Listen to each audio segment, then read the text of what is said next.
Tudo aquelas que já não usavam mais hábito, que estavam na sociedade e que eram as chamadas irmãs lesanceiras, as auxiliares, por assim dizer, e que tinham mais contato e na hora certa conseguiam ajudar, trazer ao Padre Devô, organizar o salvamento e levar essas pessoas com falso documento, falsa certidão de batismo, mudança de nome, etc., para a chamada zona livre, para a região da França que não era dominada por Hitler. O Padre Devô salvou mais de 400 pessoas. E ele, como outras pessoas também, outras irmãs de Sion, foram reconhecidos justos pelo Estado de Israel. Justo significa o não-judeu que reconhece o valor do judeu e que o salva. E como diz o Talmud, quem salva uma vida, salva a humanidade. Para terminar, só tenho mais 5 minutos e vou para a minha conclusão. O terceiro momento, e vocês vão ouvir sobre isso quinta-feira com o Yves Chevalier, eu só digo 2 pontos, é a importância após a guerra do Padre Demana, que não só ele assume a herança anterior do Padre Devô, mas ele vai muito mais longe. E o Demana está no título da apresentação. Para ele, antissemitismo, de jeito nenhum, filosemitismo, mais ou menos, mas tem que ir além do filosemitismo, porque há um perigo muito grande. Antissemitismo e filosemitismo as duas faces da mesma moeda. E se é a mesma moeda, uma hora você está de um lado, outra hora você pode estar do outro. É perigoso. Para o Demana, o que interessa é o conhecimento mútuo, é o diálogo, é a descoberta do judeu como judeu e é o enriquecimento da nossa vocação, que não é mais nossa de Sion, vai ser da igreja com o nosso trato, da descoberta, da valorização das nossas raízes judaicas que nós devemos aos judeus. Basta ler Paulo aos Romanos, capítulo 9 a 11, e aí está a resposta. Se nós compreendemos e interpretamos bem o que diz São Paulo. Este terceiro momento, então, da congregação, é o ponto C, para Demana, é um difícil aprofundamento da vocação sioniense. E ele fez, e aí está a grande contribuição de Demana, não só para a congregação, mas eu diria para a igreja. Ele faz parte do início da amizade judeu-cristã. O Iver voltará sobre isso na quinta-feira. Ele participou dos chamados Grupo de Selisberg, está no verso da folha, os 10 pontos de Selisberg. Hoje esses 10 pontos não tem nenhuma novidade para nós, mas em agosto de 47, 45, 46, 47, menos de 3 anos após o fim da Segunda Guerra, esses 10 pontos eram grandes novidades. Jesus é judeu, Maria é judia, os apóstolos são judeus, não devemos ser antissemitas, não devemos desvalorizar o judeu, devemos considerá-lo como um povo que testemunha da sua fé, da sua aliança e continua existindo, eu diria, paralelamente ou face a face com nós cristãos, com a igreja. Em conclusão, eu gostaria, se tiver mais 2 minutos, para terminar realmente, e voltará sobre o ponto D, Concílio Vaticano II, nosso etate, esse ponto importante que é o parágrafo 4, onde mistério de Israel, eu dizia, mistério da igreja, se encontram, se completam, e a igreja nunca pode ser ela mesma, se ela esquecer de Israel. Isso vale para a igreja, mas eu não esqueço que nós, como cristãos, nós somos igreja. Não estou falando da hierarquia, estou falando do povo de Deus, como apresenta Lumen Gentium nos seus primeiros capítulos. Nós somos todos o povo de Deus, porque batizado, isto é a igreja. E aí dentro tem os ministérios, a hierarquia, os leigos, assim por diante. Em conclusão, Sion é um carisma, é uma vocação que deve ser plenamente assumida na igreja. Eu não diria que foi ou que está sendo assumida, mas eu colocaria no imperativo dizendo que deve ser assumida. Deve ser por nós que pertencemos à congregação, mas não só por nós, porque com a nossa idade, a vocação específica, o carisma, essa valorização, conhecimento mútuo, descoberta das raízes judaicas, descoberta das leituras cristãs e judaicas da palavra que é comum aos judeus e aos cristãos, isto é a Bíblia, isso hoje pertence a toda a igreja, não pertence mais a nós e não é monopólio de Sion.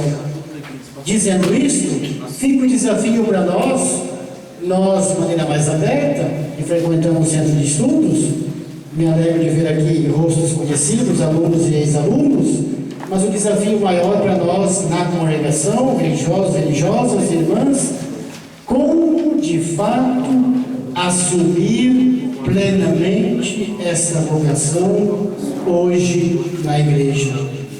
Se eu tivesse tempo, mas não tenho mais, eu daria algumas pistas, e aí eu, não é mais o Oliver Rota que está falando, eu diria que há pelo menos duas. Uma delas é: nós não podemos voltar atrás, esta herança, como toda herança, você não pode renegá-la. Então nós temos que ir daqui para frente, assumir a herança. E assumir a herança significa que exige coerência.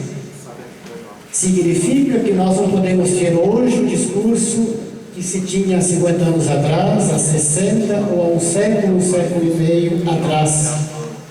Significa aceitar que judeu e cristão, como diria um amigo francês e rabino, Yvonne Cuigier, judeu e cristão, nós estamos no mesmo barco.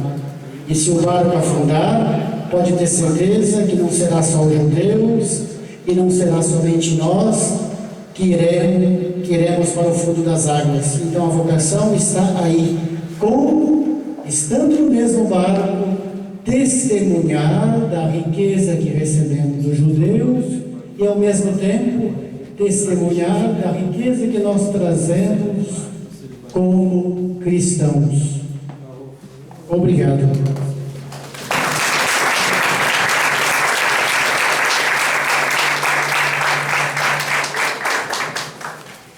Nós podemos passar agora para alguns comentários, alguns questionamentos, algumas observações a partir da fala do Padre Donizete. Nós pedimos somente que, se alguém for fazer algum comentário, alguma pergunta, que se identifique, diga seu nome pelo menos, e a gente pode utilizar o microfone para que todos possam ouvir as questões que forem levantadas. Então eu já me prontifico a passar o microfone para alguém que queira falar em primeiro lugar.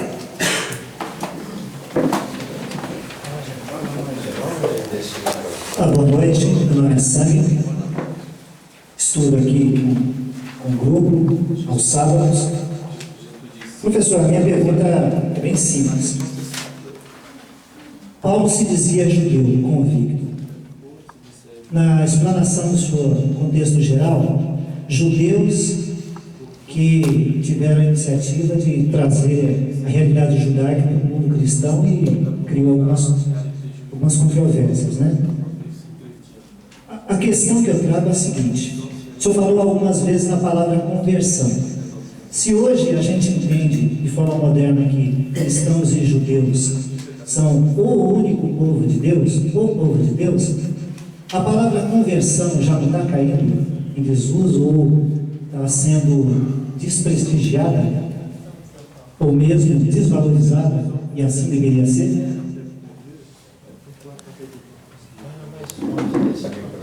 Excelente questão.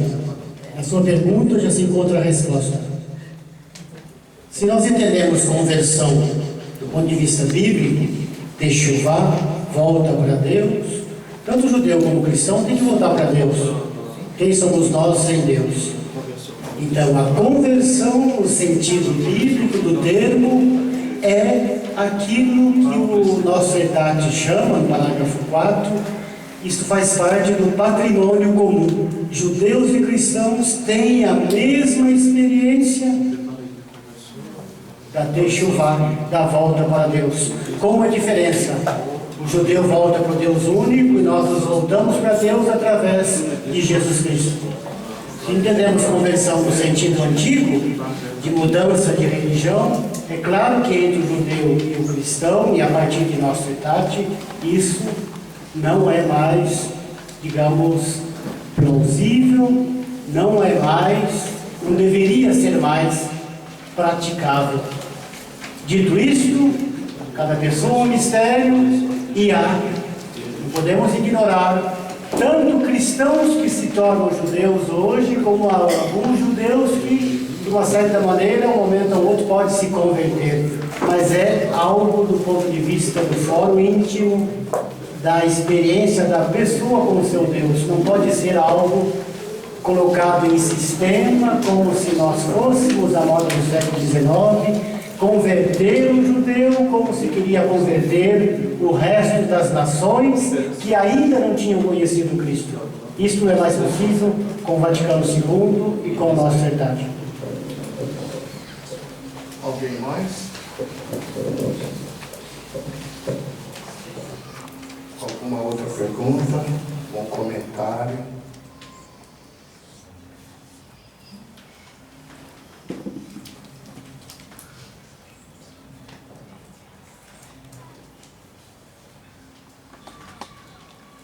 Irmã? Uma das irmãs? Pode ter perguntas de esclarecimento? Muita coisa em pouco tempo?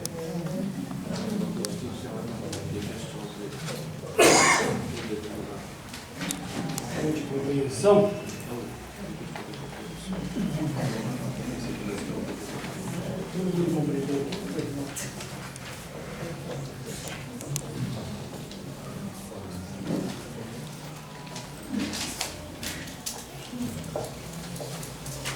Dizem que uma conferência é boa quando há comentário.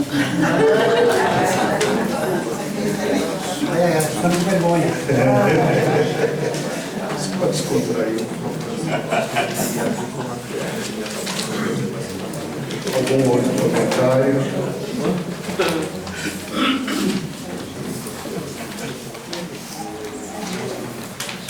Irmã Judite teve vontade de fazer uma pergunta? Não, eu só quero dizer o que eu cresci com a fala do Donizete. Isso eu posso dizer. Não é nem questão de pergunta, nem. Eu só quero dizer da alegria e de tudo que eu aprendi e descobri sobre a nossa família do lado dos irmãos. Para mim era muita coisa novidade. O nome de Demã, Devô, todos esses nomes estavam bem na minha cabeça. Mas de perceber, pela primeira vez eu tenho a oportunidade de perceber a evolução da congregação dos irmãos. Como você diz, e é para mim uma alegria muito grande conhecer melhor a nossa família.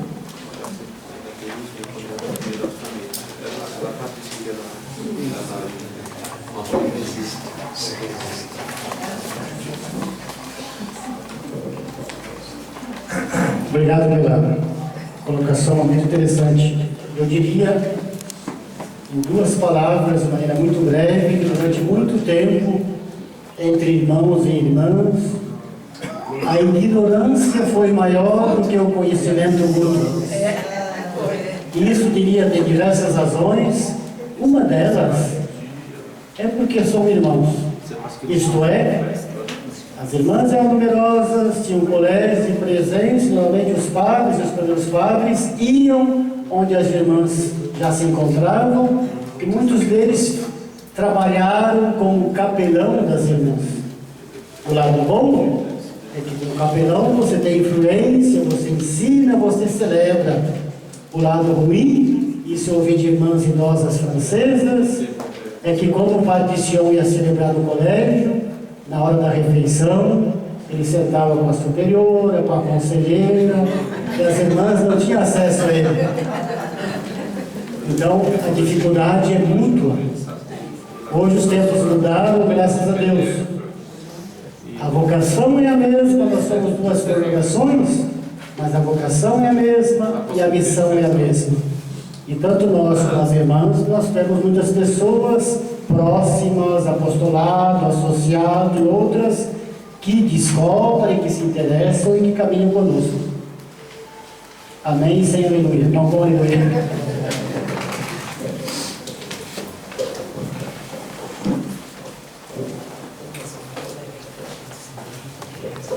Sou Olga, sou do apostolado de Nossa Senhora de Sion, e nós temos tido a oportunidade de ter bastante informação com relação à congregação, né?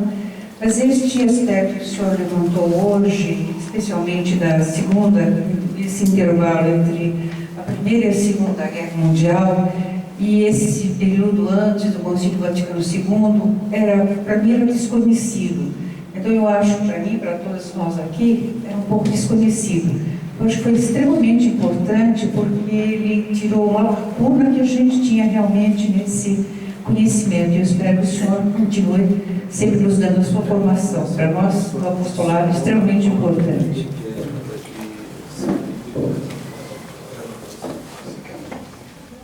Eu quero um outro exemplo para mostrar como o Paul Deman fez o trabalho dele. Ele simplesmente pegou no final dos anos 40, início dos anos 50, alguns manuais de catequese escritos em francês, na França, Luxemburgo, Bélgica, Quebec.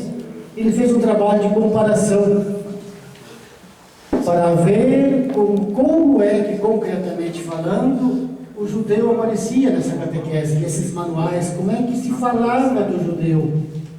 E o resultado foi um trabalho sobre o povo judeu na catequese cristã.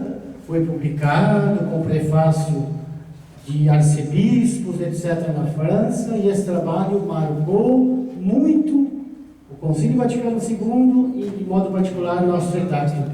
Ele mostrou que havia uma decalagem muito grande e que, na prática, pela catequese, a igreja estava sendo antissemita, ensinando coisas que deveriam ser ensinadas.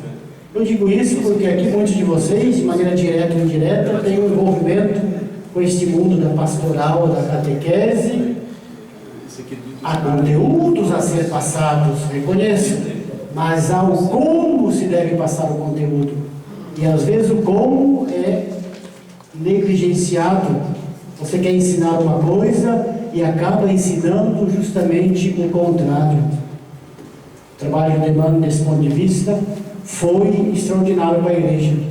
E o desafio fica, eu já fiz aqui nos grupos de centro de estudos, eu sonho com um dia em que um estudante do centro de estudo possa, à maneira do Emmanuel, fazer um trabalho desse hoje com os manuais de catequeses, que são os manuais oficiais das dioceses ou da CNBB. Há um trabalho que deve ser feito. Eu sei que a irmã Judite, há uns 20, 15 anos atrás, já fez uma parte desse trabalho, mas isso deve ser sempre retomado. Bom, nós agradecemos a presença de todos nessa primeira noite. Já renovamos o nosso convite para a conferência de amanhã e dos outros dias da semana, e temos certeza que será tão produtivo quanto a noite de hoje. E, portanto, a gente conta com a presença de todos amanhã para a nossa nova conferência. Muito obrigado e agradecemos a todos pela presença. E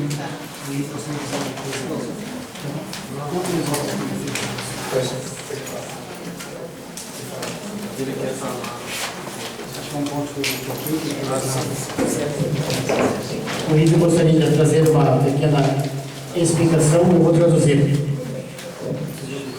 Je voulais compléter quelque chose. Le Père a parlé de Seelisberg, les points de Seelisberg, et qui disait qu'il fallait transformer l'enseignement catholique, puisque c'était essentiellement l'enseignement catholique. Eu gostaria de trazer algo complementar sobre os 10 pontos de Selisberg que foram falados Selisberg, aqui. c'est 1947. Isso é 1947. Et donc, Père Desman, avec René Bloch, son assistante, E o padre Deman, com o assistente que trabalhava com ele, a René Bloch, en 51, 52, em 1951, 1952, ont rassemblé 2000 volumes de catéchèse, de Bible, d'introduction à l'histoire d'Israël, enfin de l'histoire juive, enfin, c'est ce qu'on appelait autrefois l'histoire sainte. então Deman e René Bloch conseguiram reunir 2.000 volumes de material de catequese, Bíblia, o que se chamava antigamente a História Santa, aquelas histórias ilustradas da Bíblia e tudo isso, Et ils ont systématiquement analysé. e fizeram um trabalho sistemático de análise de todo esse material. Et alors, ils ont montré que quelques volumes qui avaient été édités après 1947 E eles mostraram que alguns volumes deste material que foram editados depois de 47 commençaient à changer de point de vue, começavam a mudar de ponto de vista, mais que la majorité des ouvrages qui étaient encore utilisés dans les écoles mas que a maioria das obras dos livros didáticos usados nas escolas avaient conservé l'ancienne théologie, l'ancienne présentation du juif. Bon, je n'ai pas les documents ici, donc je ne peux pas vous citer et jeudi je pourrais éventuellement vous en apporter, c'est absolument affolant.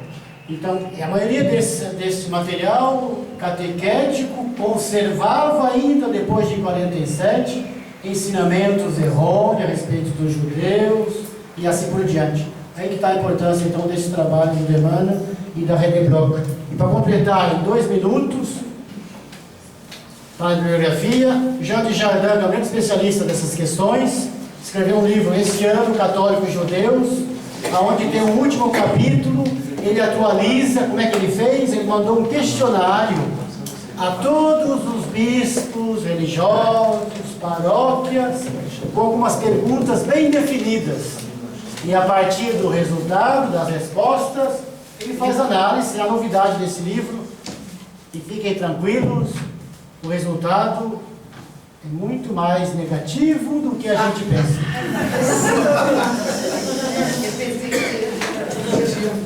Então, para encerrar, só avisar que amanhã a conferência é do professor doutor Rabino Alexandre Leone.